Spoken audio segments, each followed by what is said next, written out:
Magandang araw! Ako si Siti Juliada Undog, Bachelor Science of Physical Therapy na nag-aaral sa St. Anne College. So ngayon, ide-demonstrate ko ang cranial nerve testing. Meron tayong 12 cranial nerve, so sisimulan ko sa pinakauna, sa cranial nerve number 1. Olfactory is responsible for the sense of smell or yung ating pang-amoy. Bago natin gawin ang test is kailangan po muna natin magpakilala sa pasyente natin. So, hi sir. Ako po si Siti Juliada Undog. So, ano po yung pangalan niyo sir? Ako pala si John Gerald Balais. Okay. So, sir, may papagawa lang po ako sa inyo ha. So, may ipapaamoy po ako sa inyo habang nakapikit po yung mata nyo at takpan nyo po yung kabila niyong ilong. So, i-identify nyo lang po yung amoy po. So, sige po, pikit nyo po yung mata nyo. So, sir, ito na sir ha. Ano po yung naamoy nyo sir? Coffee. Okay. So, doon naman po tayo sa kabilang ilong sir. So, sir. Ano po yung naamoy nyo? Perfume. So, yun. Okay na sir. Next po is yung cranial nerve number 2, which is yung optic nerve. So, ngayon sir, may papabasa po ako sa inyo, pero tatakpan niyo po yung kabila niyong mata. Okay sir? Okay. Game.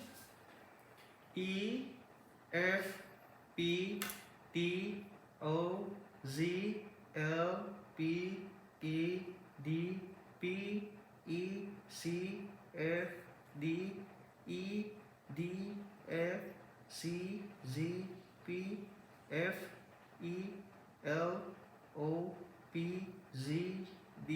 Okay sir. Tapos yung kabila niyo namang mata sir. E, F, P, T, O, Z, L, P, E, D, P, E, Z, F, D, E, T, F, C, Z, P, F, E, L, O, P, Z, D.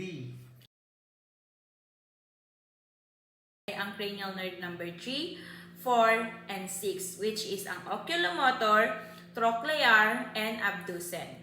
So, ngayon gagamit po tayo ng pen light para po makita natin kung nagko-contract ba or nagdadilate yung kanyang pupils.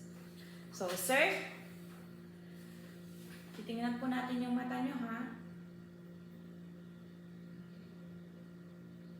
Sir, meron po akong isang itetest din. Titingnan nyo lang po to, susundan nyo lang po ito, which is hindi nyo po gagalaw yung ulo nyo.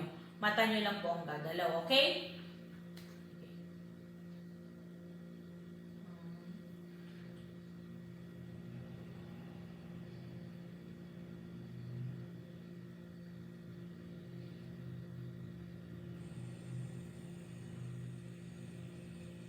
So, ayun.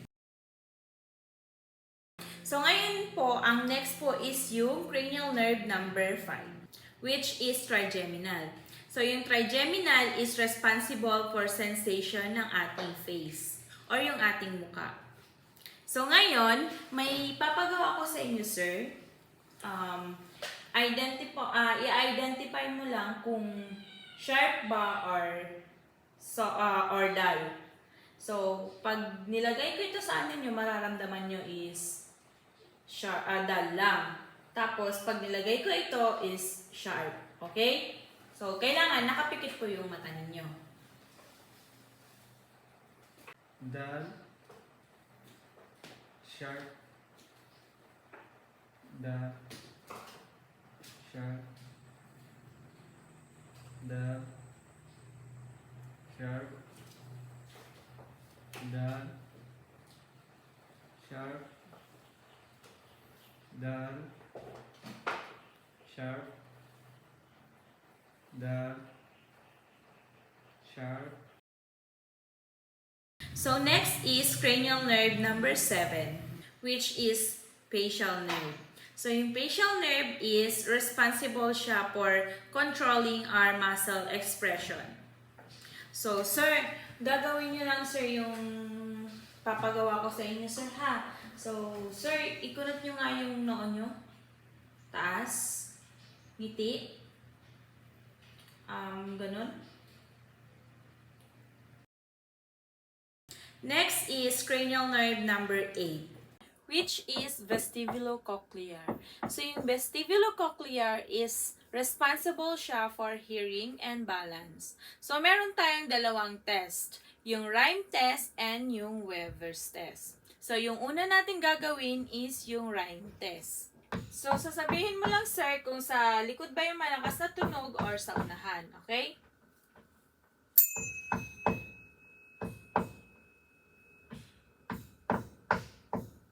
Saan po ba malakas? Sa unahan. Sa kabila naman.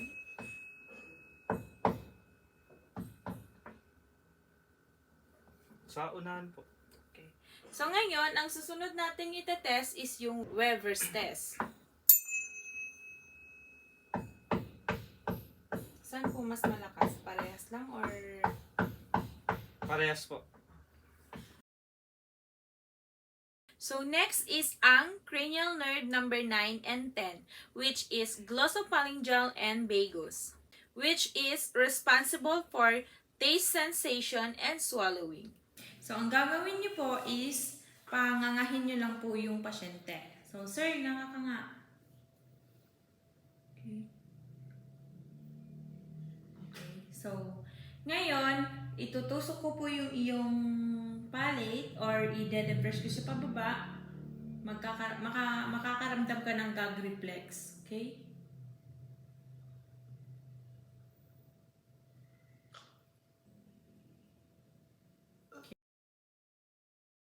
Next ay ang cranial nerve number 11, which is ang spinal accessory. So, ang ipapagawa mo lang sa pasyente mo ay ang shoulder shrug. So, sir, gumanon ka nga. So, huwag mong hayaan, dadalhin ko pababa, okay? Ilalaban mong pataas. Okay. So, ang next ay ang cranial nerve number 12, which is ang hypoglossal. So, ang ipapagawa nyo lang sa pasyente nyo ay ipapalabas lang niya yung dila niya. So, i-observe nyo yung dila niya kung naka-unilateral ba. Kapag naka-straight siya, okay naman. Normal naman yung hypoglossal niya. Pero pagka naka-unilateral, it means may problema po siya sa hypoglossal niya.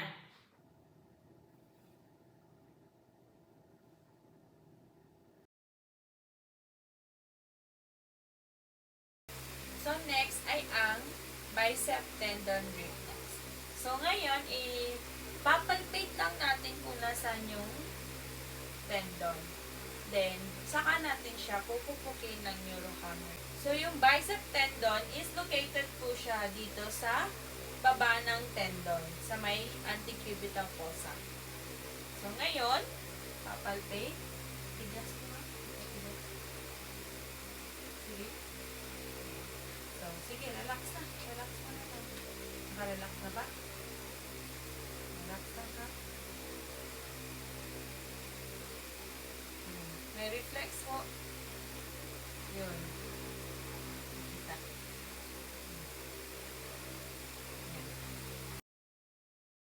Next natin ay ang brachioradialis deep tendon reflex. So ngayon, ipapalpate natin yung brachioradialis dito sa may, hanapin mo lang siya sa may, ano mo,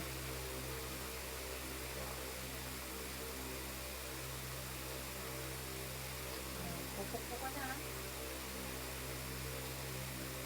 Relax lang.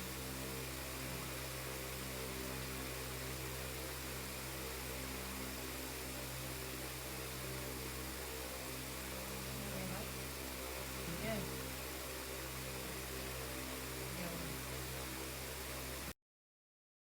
So, ang next ay ang tricep deep tendon reflex. So, ngayon, ipapa-straight mo lang ito. Sir, pa-straight.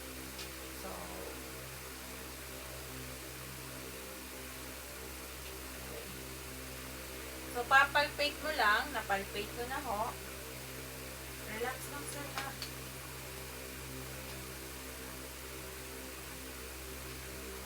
Bigay mo sa akin yung bigat. Yun.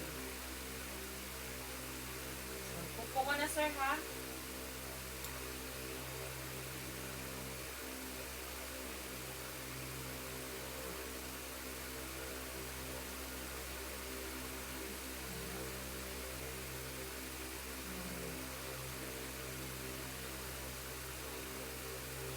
Meron siya, pero next ay ang Achilles heel dip reflex, tendon reflex. So, ngayon, papalpate mo lang yung Achilles niya dito.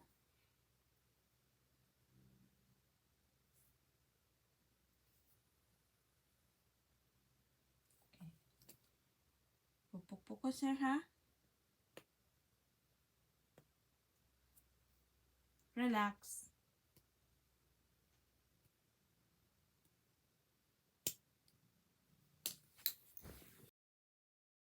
Next, ang itetest natin ay ang patellar reflex. So, papalpate mo. So, ito na yung patella. Patingin nga. Patella to.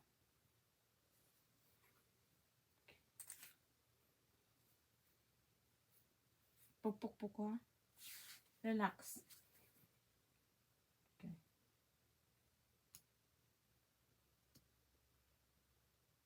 Relax, relax. Yan. Sige pa, relax.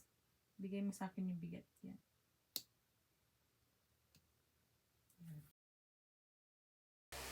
Ngayon, ang itetest ko ay ang Babinski sign. So, kapag walang react, ibig sabihin abnormal.